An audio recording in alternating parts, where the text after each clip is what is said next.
Hello and welcome to finally another episode of Anything Arduino.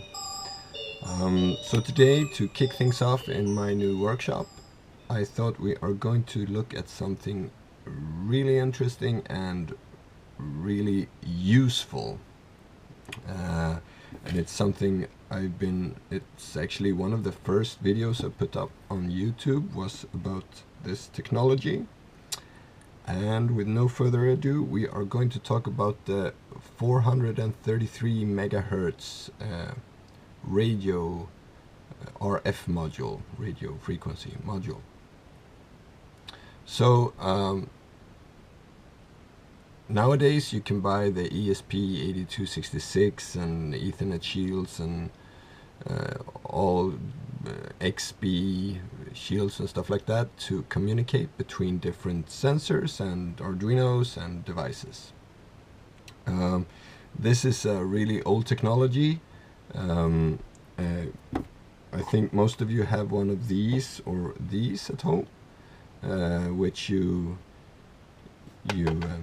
plug them into an outlet, and then you have a remote that isn't completely hacked by me, and you press a button and you turn on a light, and you press the other button and you turn the light off. And you can buy these really cheap nowadays. They were priced in the beginning, but the prices has gone down. So with the Arduino, we can control all these things and much more. These RF modules are really versatile, and you can do a lot of cool stuff with them. So I'm going to try to explain a bit about them. But we begin by just discussing these modules here, and then we'll get to these a bit later.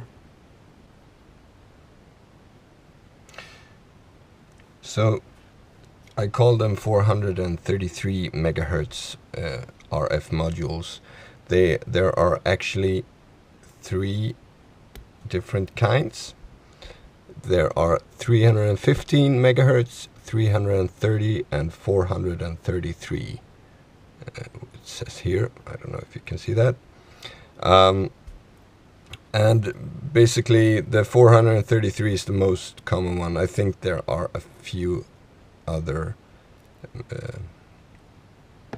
frequencies as well, but the 433 is used for all these things. So for wanting to work with the cheap household home automation stuff, you usually need to be in the 433 megahertz range. And the basic thing is, you can buy these on eBay. You search for Arduino RF module for 433, and you will find these. It consists of so this is a sender,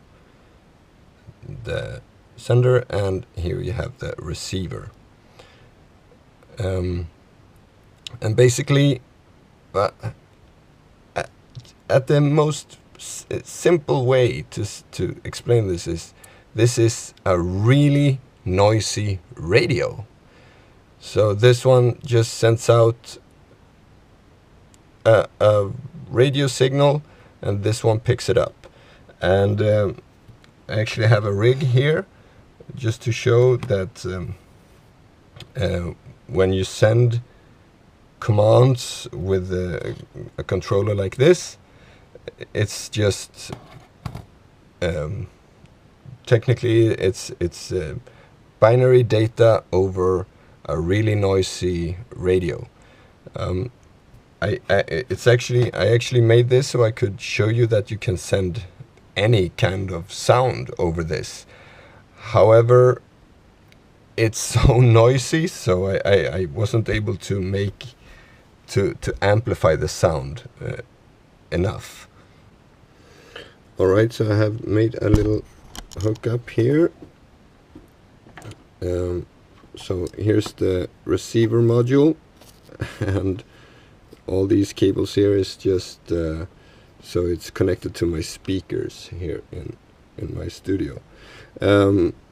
So what will happen now when I put the 5 volts in here? There's only 5 volts and ground from the Arduino. That's it. So we plug this in, and I hope you can hear this massive wall of noise in the background. So I found a working controller here. So what happens when I push a button here? Again, I turn the volume up, so I hope you can hear.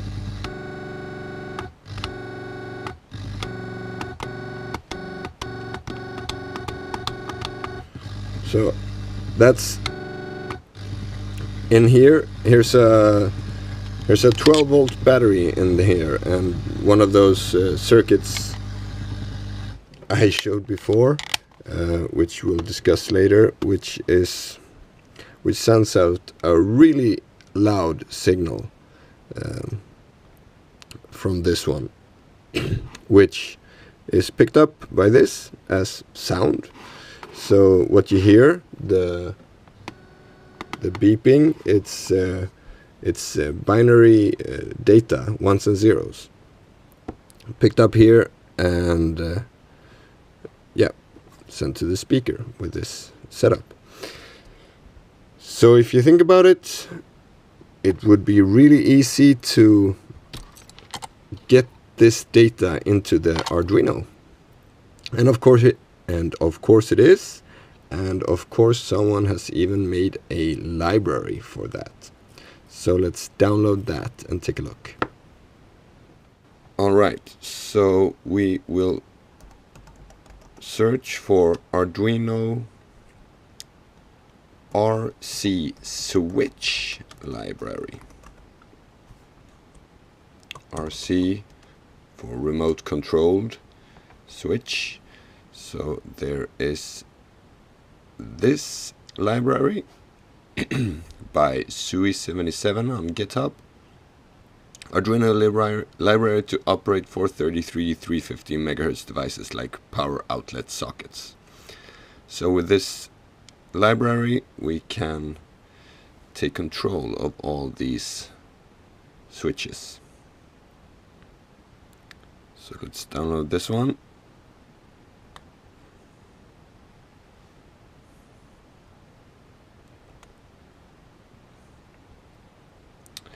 And I have on my desktop a completely new installation of Arduino 1.0.5 R2. I like that one.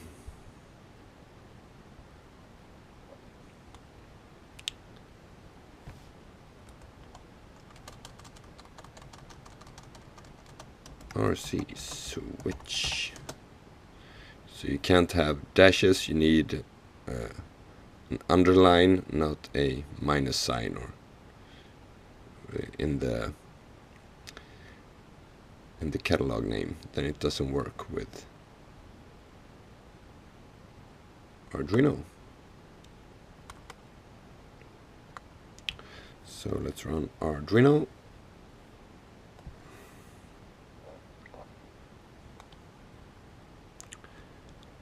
Let's see if we have the examples. RC switch, receive, send.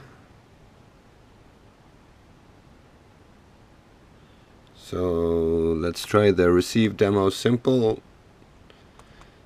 example for receiving.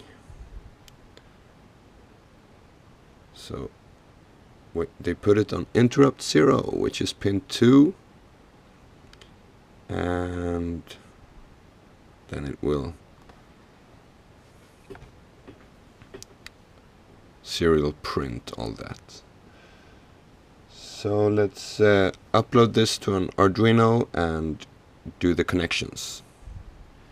So the wiring on both the sender and the receiver is really simple.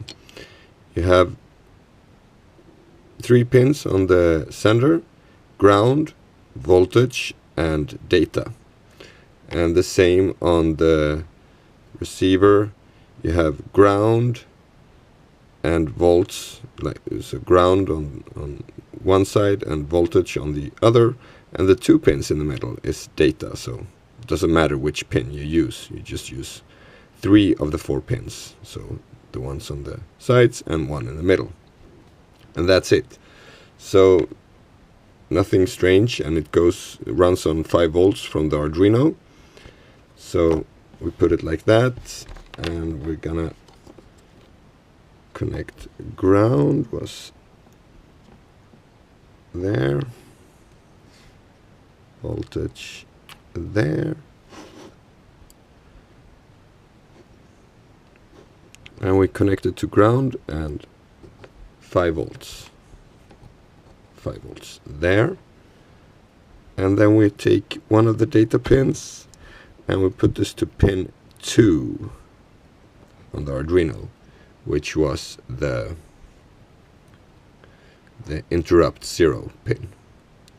So we've uploaded the sketch, and if we start pressing buttons here, I think you can see on the Arduino that the transmit button is blinking, and that is because each of these buttons are sending data to the receiver, which sends it to the Arduino, which then sends it to the serial output. So we're going to look at the serial output, and also so you know that this, so I've connected one of those outlets, and if we press E here, we turn on the light, which you see here, yeah, and we turn it off again. So let's see how that looks like on the computer. So we open up the serial monitor, and when we press a button, we get the different addresses that this one sends out. So if we just, the 2 really important ones, because so we can test the sender, is the E button. So this one is to turn it on, to turn it off. Yeah, so to turn it on 0, 81, and to turn it off 84. And the 111 is probably just scrap bits that is sent afterwards. Right, so we have that taken down. Let's try sending some code. So to send code, we open the, where is it? The send demo. And probably in here we should have, okay, so let's see. Transmitter is connected to Arduino pin 10. So we connect the transmitter to pin 10, no problem. And somewhere in here, yeah, so here is the, oh, interesting.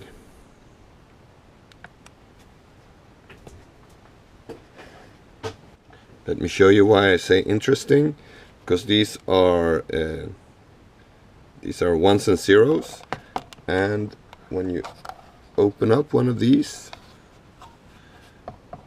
here you have system code 5 bits, and that is what you see here, and then you have receiver 5 bits, which you see here. And so technically I don't need that code that I got from the serial monitor. I'm going to keep it anyway.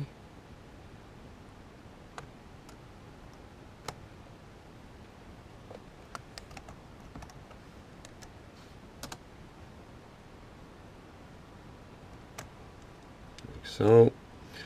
But we only need to take, so I'm using system code 1, and it is number E that we're sending to. So like that. And the same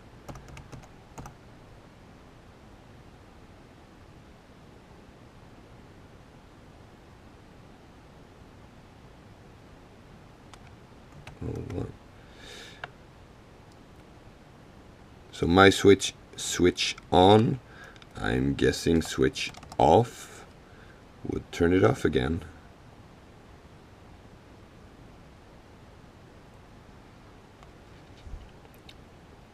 So we're gonna try this, and then we can try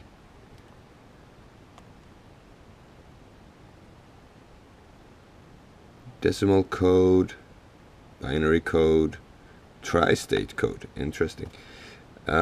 So let's start with this one. And while it uploads, let's connect the transmitter. So we can connect that next to here.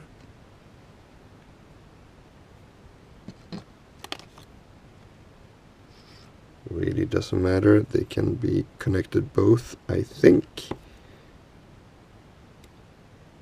And this one was ground on the one side, voltage in the middle, and data on the other side. And we just connect together.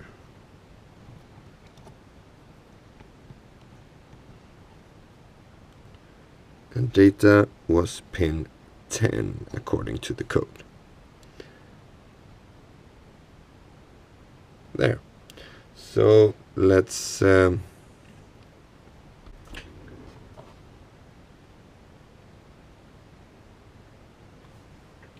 the serial monitor. And look at that. It immediately starts to... It turned this lamp on for 1 second and then turned it off again, which was exactly what we asked the program to do. So we reset. So it works. So now we can both receive and transmit data and take control of these things all over the house with our Arduino. I still want to try to send these codes. So let's take that one. Not sure that this will work. We're gonna try that. So that was the on command. In our, when we tried it before, and 84 on the end was the end command or off command.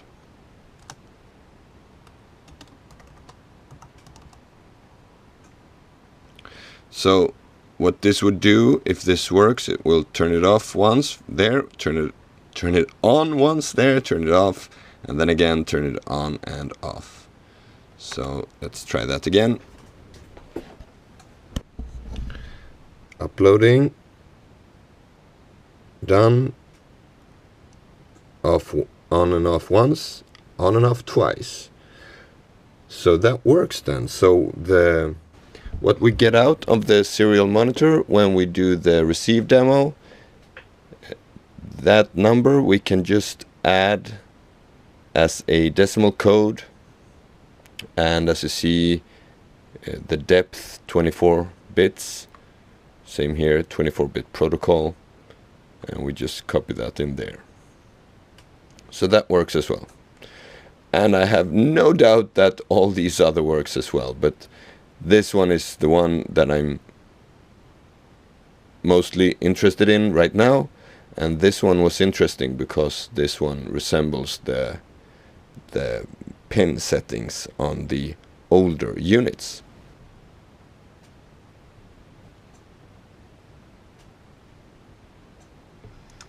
Right, so it works. A few things. We are going to go through more in the next episode. I felt that this required its own episode just to know how to control these things. It's this simple to control everything in your house. I mean, these, you can get these dirt cheap anywhere today, and you can control your whole house with that. But in the next episode, we're going to go through a bit more interesting details. I'm going to show you the chip that is used in some of these and what you can do with that. An interesting thing is I've lost. It's not interesting that I lost my notes. So, found my note. So an interesting note is that the newer ones, you can buy these. These are hardwired. You open up this little hatch and you program it with the bits on this little on these small toggles. But the newer ones, you can read on the packaging that they are self-programming, and that there are 67 million codes possible on these. So I'm gonna go through that in the next episode, or the next one again, on how you contact these, or how you work with these, and how you can make your own self-programming. Hopefully we can do that. But until next time, take care, bye. Subscribe. I always forget that. I know. But subscribe if you like this. So, take care. Bye.